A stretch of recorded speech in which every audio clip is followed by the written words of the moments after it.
Science Breakfast with me, Alan HERBERT, and the sign language interpreter is Kendi Esther. And these are the stories that are making headlines in the country.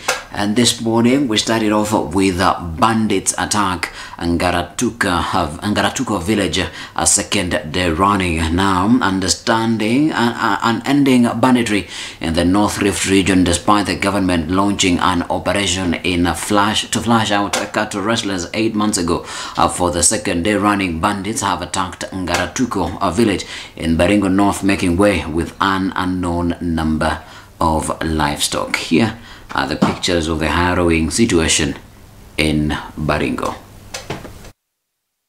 We fear for our lives if someone of Ken Ruto is anything to go by.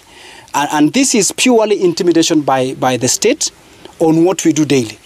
The CCIO mentioned categorically that this is an operation area. We don't get invitation letters to go for such event.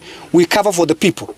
We cover for the truth to expose what's happening down there. Tunasikitika kwamba ile laini ambayo kila siku tunatumia ya kuongea na kufikisha ujumbe wetu kwa rais wetu na kwa Kindiki na kwa wale wote ambao hawako pale chini, leo wanatreteniwa ndio wasifike pale. Mr. President, I want to tell you, your security team is exposed. They slept in the job, and that's how Kapindasm happened. They slept in the job, and that's why they were surrounded for 7 hours. Planning Committee summoned senior KRA management, and the Finance and Planning Committee has summoned senior management of the Kenya Revenue Authority over its latest bid to institute taxation measures on personal or household items, whether new or used, being brought into the country. Anything that you bring back to the country that is $500 and above is subject to local taxes. However, there is need to have a better understanding of what these items are, and a more explanation of what new, whether they are old items or new items, and also a need to review that, because the regulations were passed many years ago. That time $500 worth of anything was quite a lot of money. So there is a need to review those regulations to make sure that they are in a tandem with the current situation and also our neighbors, so that we do not become very uncompetitive compared to our neighbors. We're competing with our neighbors. Our coastal towns, Mombasa is competing with Zanzibar. Whether it is our Masai Mara is competing with Serengeti. And therefore, if our tourists come and they have a bad experience here, then they will not choose this as their holiday destination. In future, they will go to neighboring countries at no extra cost. And during a time when we're really trying to resuscitate our economy, then this is not the time to advance such treatment to people when they are coming back home. We have 8 directors that we need to fill, 36 chief economists, and 13 principal economists, and 11 senior economists, and we need about 96 million to cater for the PE expenses. KRA now to anti-graft body summons National Assembly Whip Silvanus Osoro, and EACC has summoned National Assembly Majority Party Whip and South Migirango MP Silvanus Osoro over remarks he made in Bomet County last weekend, saying they constitute serious ethical issues, and if true would amount to a serious breach over the integrity and ethical requirements governing the conduct of state officers. Now, EACC says Osoro must appear before its investigators to shed light on the allegations, interview and statement recording. Wewe ukitulia hapa, hata nyinyi wote mkitulia, hii uwanja mko wachache, bila panganga na hivi hapa watu wanakula 200 wakienda. Hivi vitu ndogo sana. Unanyamaza ninazungumza alafu na kulipa. Unanyamaza na uzungumza alafu na kulipa. Ama namna gani wa mama kule? Ukitulia nyinyi wote, hii malipo iko. Mimi nimekuwa bunge sasa siku nyingi na nimetengeneza kitu ya kutosha. Na mimi ndio chief whip kule bungeni. Hawa watu wote, hawa wabunge wote mimi ndio nawasimamia.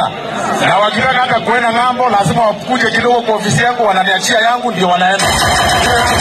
Hapa atakuja kuwapanga.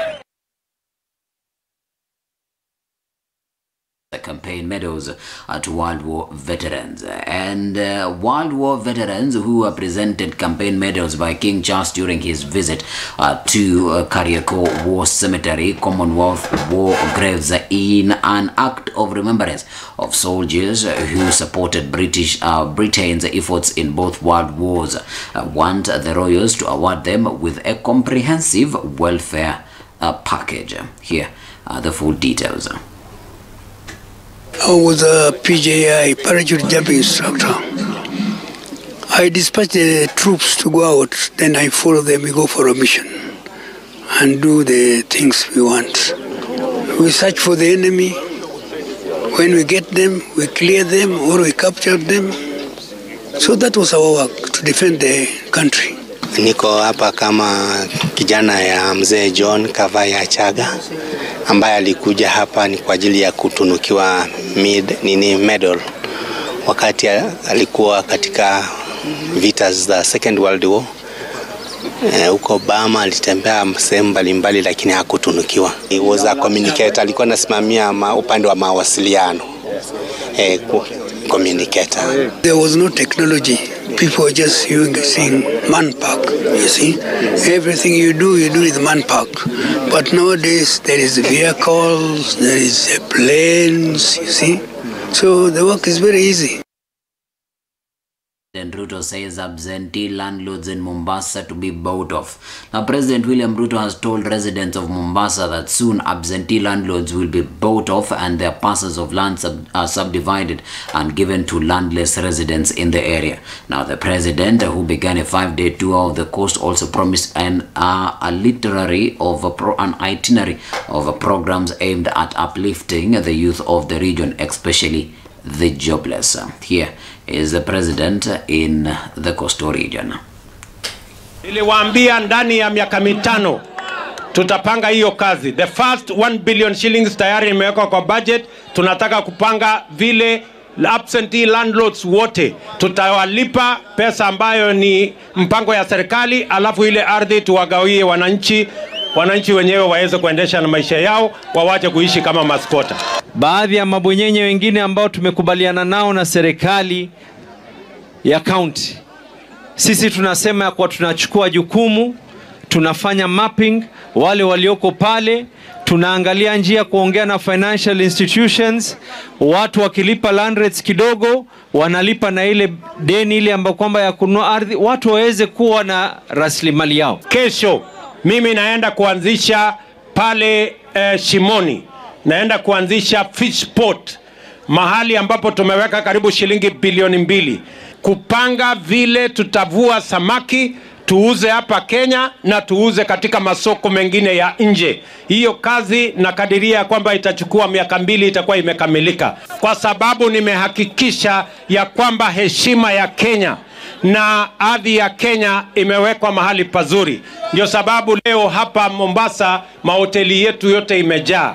Kule Nairobi mahoteli yetu yote imejaa. That is what we need as a Away from that array of promises by the president, we're going to take a break. When we come back, we're coming back with stories that are making headlines in the daily. Skip it, Science, and we'll be back after the break.